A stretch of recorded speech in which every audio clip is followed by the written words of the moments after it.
Register সিস্টেমটা পুরোপুরি করে ফেলেছি, তাই না? অর্থাৎ এই যে লগ ইন করেছি ধরুন, তারপর আমরা রেজিস্ট্রেশন করতে অর্থাৎ রেজিস্ট্রেশন করেছি, এখন ধরুন আমরা লগ ইন করতে পারছি।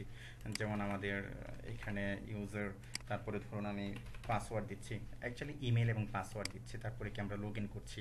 তো লগ ইন হওয়ার পর এখানে খেয়াল করে দেখুন, এখানে এক্সাম পেজের মাঝে আমরা চলে এসেছি এখানে, তাই না? তো এখানে এক্সাম নামে আমাদের একটা অবশ্যই আছে, এই যে তো চেক সেশন আমরা করে নিয়েছি এক্সামের মাঝে।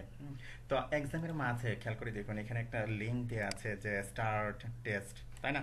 তো আপনি এখান থেকে কি করবেন, টেস্টটা স্টার্ট করবেন, অর্থাৎ এখানে ক্লিক করার পর আপনার এক্সামটা স্টার্ট হবে। আপনি এরকম একটা মেকানিজম করবেন। ধরুন আমি কি করছি, এটাকে কপি করছি, ওকে? তো এটাকে কপি করলাম, কপি করে ধরুন এই যে আমার এক্সাম আছে, এক্সামের মাঝে আমি স্টার্ট টেস্ট নামে কি করছি, একটা ফাইল নিচ্ছি। তো এখানে আমার এক্সামে যেরকম আছে আমি কি করছি, এটাকে কপি করছি, কপি করে জাস্ট আমি কি করছি, এখানে রাখলাম। আমি কি করব, এটাকে ঠিকঠাক করে নেব। তো আমার এই যে আগের বলা কোনো প্রয়োজন নেই। তো এখানে মেইন আছে, মেইন, তারপর welcome to exam, online exam, আচ্ছা এই পর্যন্ত আমি রাখছি, ওকে? এটা মেইন আছে। ধরুন আমি কি করছি, তারপর এগুলো আমি রিমুভ করে দিচ্ছি। তো এটা হলো অ্যাকচুয়ালি মেইন আমার, তাই না? তো এইখানে আমরা আরো কিছু কাজ করে নেব। যেমন ধরুন আমি এখানে একটা ডিপ নিয়ে নিচ্ছি, ডিপ, ওকে ফাইন, ডিপ নিলাম। তো ডিপ নিলাম, ডিপ ক্লাস, ধরুন আমি কি করছি এখানে, আমি একটা দিলাম যে স্টার টেস্ট, জাস্ট এই নামেই কি করলাম, আমি একটা এখানে নিয়ে নিলাম, একটা ডিপ নিয়ে নিলাম, অর্থাৎ একটা ক্লাস নিয়ে নিলাম। তো ক্লাস নিয়ে নেওয়ার পর ধরুন আমি কি করছি, এখানে একটা h2 ট্যাগ নিচ্ছি, যে h2, তারপরে h2। তো h2 এর মাঝে ধরুন আপনি এখানে দিতে পারেন যে টেস্ট ইউর নলেজ, জাস্ট এরকম আপনি দিয়ে নিলেন, আপনি এরকম কিছু দিয়ে নিলেন। তারপরে ধরুন আপনি এখানে পিটেকের মাঝে আপনি বলে দিলেন এখানে, অর্থাৎ আপনি যে বিষয়ের উপর টেস্টটা স্টার্ট করতে চাচ্ছেন। যেমন আমি এখানে অ্যাকচুয়ালি কিছু কোশ্চেন দিয়ে করছি, আপনারা এখানে সাবজেক্ট তৈরি করে নেবেন, যে পিএইচপি, তারপরে সিএসএস, এগুলো আপনারা করবেন। আমি জাস্ট কি প্রসিডিউরগুলো দেখাচ্ছি, একটা পারলে বাকিগুলো সবগুলো আপনারা নিজেরাই পেরে যাবেন। মূল মেকানিজমটা জাস্ট আপনাদের দেখা হয়ে গেলে আপনাদের হয়ে যাবে। ধরুন আমি দিলাম যে this is multiple multiple choice system, multiple choice, suppose আমি দিলাম যে quiz, quiz to test your knowledge, just আমি এরকম একটা দিয়ে নিলাম, ওকে ফাইন। তো আমি কি করলাম, এটাকে সেভ দিলাম। তো সেভ দেওয়ার পর ধরুন আমি কি করছি, এখন এটাকে রিফ্রেশ করছি আমার এক্সামটাকে, তারপরে স্টার্ট টেস্টে ক্লিক করলাম। তো এই যে আমার কিন্তু এখানে চলে আসছে যে welcome to online exam test your knowledge, this is multiple choice quiz to test your knowledge, okay fine. তো এখানে আপনি কিছু বিষয় নিয়ে আসবেন। যেমন ধরুন আমি যদি আমার অ্যাকচুয়ালি যে ডাটাবেজের মাঝে যাই, এখানে দেখুন আমার কোয়েশ্চেন টেবিল আছে, তাই না? আমার কয়টা টোটাল কোয়েশ্চেন আছে, আপনি কি করতে পারেন, এখানে কোয়েশ্চেনগুলো শো করে দিতে পারেন। আপনার ইচ্ছা মতে জাস্ট আপনি এখানে যে টোটাল এতটা কোয়েশ্চেন আছে, যে এতটা কোয়েশ্চেনের উপরে তোমার এক্সামটা হবে। তো এটা করার জন্য যেমন এখানে আমরা একটা কাজ করে নিই, আমরা ULLI আকারে নিই, অর্থাৎ আনঅর্ডার লিস্ট আকারে। অ্যাকচুয়ালি এটা UL হবে, ওকে? UL। তো আমি ক্লোজটা আগে লিখছি, আপনারা আপনাদের সুবিধা মতো আপনারা লিখবেন। তো তারপরে ধরুন আপনি এখানে দিলেন যে এলআই, ওকে? তারপরে আমি দিলাম যে এলআই দিলাম, ওকে? তো আমি বেশ কয়েকটা নিয়ে নিচ্ছি এখানে, সাপোজ আমি এই পর্যন্ত রাখলাম। তো এইখানে যে কাজটি করব আমরা, ধরুন আমি কি করছি, এখানে স্ট্রং নিচ্ছি, স্ট্রং, অথবা ধরুন আপনি বোল্ড নিলেন, বি, ওকে? স্ট্রং। তো স্ট্রং এখানে নিলাম যে আমি দিলাম যে number of question, number of questions, just আমি কি করলাম, এটা দিয়ে নিলাম। তো নাম্বার অফ কোয়েশ্চেন্স কয়টা হবে, সাপোজ আপনি এখানে দিলেন যে 10টা, জাস্ট এইরকম, ওকে? তারপরে ধরুন আপনি দিবেন যে এখানে কোয়েশ্চেন টাইপ, মানে কি ধরনের কোয়েশ্চেন হবে, এখানে মাল্টিপল চয়েস, জাস্ট আপনি এখানে দিলেন যে কোয়েশ্চেন টাইপ, ওকে? কোয়েশ্চেন টাইপ, তো কোয়েশ্চেন টাইপ কি ধরনের কোয়েশ্চেন হবে, অ্যাকচুয়ালি মাল্টিপল চয়েস হবে, তাই না? Multiple choice, multiple choice, just এরকম দিলেন। তো আমি জাস্ট এখানে এই পর্যন্ত রাখছি, আমি আর এটাকে বাড়াচ্ছি না। তো ধরুন আমি কি করছি, এটাকে রিফ্রেশ করছি। তো এই যে এ পর্যন্ত এরকম চলে আসছে, তাই না? এগুলো আমরা ঠিকঠাক করে নিতে পারি। যেমন যে কাজটি করতে পারি, ধরুন এই যে স্টার টেস্ট আছে, এখানে আমাদের অনেকগুলো সিএসএসও লিখতে হবে, তাই না? ULLI লিখতে হবে। তো আমরা সরাসরি আমরা ফাইলের মাঝে এগুলো লিখে ফেলি, ওকে? ধরুন আমি এখানে নিচ্ছি, স্টার্ট টেস্ট নিলাম। তারপরে এরপরে কি আছে আমার, আচ্ছা এটা ইউজার আমার এখন আর দরকার নেই। তারপরে আছে যে H1 আছে একটা, তাই না? আহ, তারপরে না অ্যাকচুয়ালি এই যে স্টার টেস্ট এটা, তাই না? S2 আছে, P আছে, UL আছে, LI আছে, তো আমাদের এগুলো নিয়ে নিতে হবে।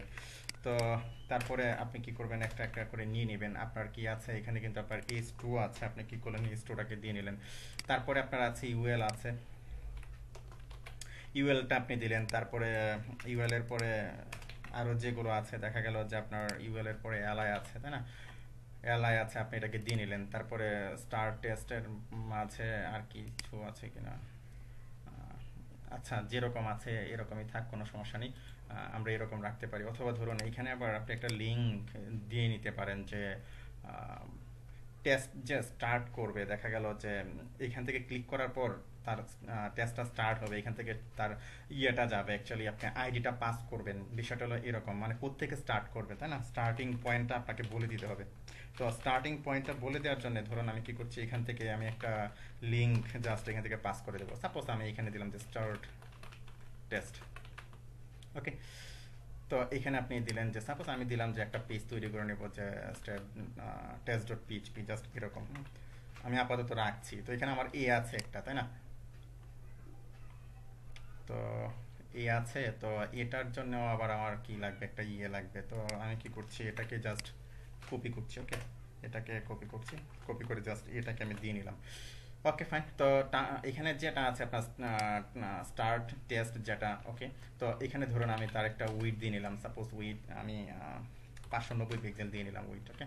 590 পিক্সেল উইড দিয়ে নিলাম। তারপর ধরুন আমি এর একটা পেডিং দিলাম, অ্যাকচুয়ালি শুধু পেডিং দেবো, তারপর আবার মার্জিনও দিতে হবে, তাই না? আমি 20 পিক্সেল পেডিং দিলাম। তারপর ধরুন এটাকে মার্জিন 0 অটো করে দিই, মাঝামাঝি নিয়ে আসার জন্য মার্জিন আমি দিলাম যে 0 অটো, ওকে। 0 অটো করে দিলাম, আমি সেভ দিলাম। তো সেভ দেওয়ার পর ধরুন এখন আমি এটাকে রিফ্রেশ করছি, তো এই পর্যন্ত আসলো, ওকে ফাইন, কোনো সমস্যা নেই। তো এখন ধরুন আমরা এর একটা স্টাইল দিতে পারি। সাপোজ আমি একটা বোর্ডার দিলাম, বোর্ডার 1 পিক্সেল দিলাম, সাপোজ সলিড। তো সলিড এটাকে আমি জাস্ট F4 করে দেবো। তো F4 অবশ্যই আমাকে কি করতে হবে, এখানে কিন্তু হ্যাশ চিহ্নটা দিয়ে নিতে হবে, তাই না? তো এই যে হালকা একটু শেডোর মতো পড়েছে, আশা করি দেখতে পেয়েছেন আপনারা। তো আমি কি করছি, এটাকে কপি করছি, কপি করে জাস্ট এখানে এটাকে রেখে দিলাম। তারপর আমার S2 আছে, এখানে S2 মাঝে আপনাকে দিয়ে নিতে হবে। ধরুন আমি ফায়ারবাগ দিয়ে এগুলো করছি, S2। তো S2 মাঝে যে কাজটি করব, ধরুন আমি এটাকে ফন্ট সাইজ করে দিই, ফন্ট সাইজ আমি 20 পিক্সেল এটাকে করে দিই, ছোট করে দিই। তারপরে ধরুন আমি এটার মার্জিন বটন দেবো, মার্জিন বটন দিলাম ধরুন 10 পিক্সেল। তারপরে পেয়ারিং বটন দিলাম, ধরুন আমি 10 পিক্সেল করে দিলাম, ওকে। বর্ডার বটন দিলাম, সাপোজ 1 পিক্সেল সলিড। ধরুন আমি এটাকে ডিডিডি, আমি কি করলাম, এরকম করে দিলাম, হালকা ডিডিডি থাক, কোনো সমস্যা নেই। তারপর টেক্সট অ্যালাইন সেন্টার করে দিই, যে মাঝামাঝি চলে গেলো, দেখতেও ভালো দেখাচ্ছে, ওকে ফাইন। আমার S2টা কিন্তু হয়ে গেল। আমি কি করছি, S2 কপি করছি, S2। তারপরে ইউএল এলআই যেগুলো আছে এগুলো আপনারা জানেন। এটাকে আমি কি অ্যাকচুয়ালি আমি এটাকে মার্জিন 0, তারপরে ধরুন পেয়ারিং 0, তারপরে লিস্ট স্টাইল আমি কি করবো, এটাকে নান করে দেবো, ওকে। নান করে দিলাম, ওকে ফাইন। এই পর্যন্ত থাক, দেখি কি অবস্থা। ওকে, তো এখানে এই যে আমার ইউএল যেগুলো আছে, অ্যাকচুয়ালি এটা এলআই যেগুলো আছে, ধরুন আমি এটাকে মার্জিন টপ অথবা পেডিং টপ করে দিই। আমি ধরুন মার্জিন টপ করে দিচ্ছি, পেডিং টপ করা উচিত ছিল। আচ্ছা সমস্যা নেই, আমি 5 পিক্সেল করে দিলাম, এই যে একটু উপরে চলে আসলো, কপি। তারপরে এটাকে আপনাকে কি করতে হবে, স্টাইল করে নিতে হবে, তাই না? আপনি এটারও একটা স্টাইল দিয়ে নেবেন। তো এটার জন্য ধরুন আমি পর্যন্ত রাখলাম, এই যে এটা প্রথমে আমি এটাকে ডিসপ্লে ধরুন আমি ব্লক করে নিচ্ছি। তারপরে ধরুন আমি এর মার্জিন টপ দিলাম ধরুন 10 পিক্সেল, জাস্ট এরকম করে দিলাম। তো আমি ধরুন এর বর্ডার দিলাম 1 পিক্সেল সলিড। তারপরে জাস্ট কি করছি, ডিডিডি এরকম দিয়ে নিচ্ছি। তারপরে ব্যাকগ্রাউন্ড দিলাম সাপোজ ওই যে F4 আমরা যেরকম আগে করেছিলাম, F4। তো এই যে হালকা একটু বর্ডার অ্যাকচুয়ালি ব্যাকগ্রাউন্ড পড়েছে, তাই না? তো যথারীতি এটাকে কি করতে হবে, যে টেক্সট ডেকোরেশন, যেটা টেক্সট ডেকোরেশন আপনাকে নান করে দিতে হবে, যে লেখাটা ইয়েটা কিন্তু চলে গেল। তো ধরুন আমি পেয়ারিং করে দিলাম, ধরুন আমি দিলাম যে 6 পিক্সেল করে দিলাম আর 10 পিক্সেল করে দিলাম, ওকে। টেক্সট লাইন সেন্টার করে দিলাম, এই যে মাঝামাঝি চলে গেলো, দেখতে ভালোই লাগছে। ধরুন আমি কালার আর করে দিলাম এটার, সাপোজ ধরুন আমি কি 444 কালার করে দিলাম, এটাও ভালো দেখাচ্ছে, কোনো সমস্যা নেই, যে এখান থেকে স্টার্ট করবে। তো আপাতত এটা এরকমই থাক, দেখতে খারাপ দেখাচ্ছে না। কপি করছি, কপি করে রাখলাম এখানে। তো ধরুন আমি কি করছি এখন, এটাকে রিফ্রেশ করছি, ঠিকঠাক আছে।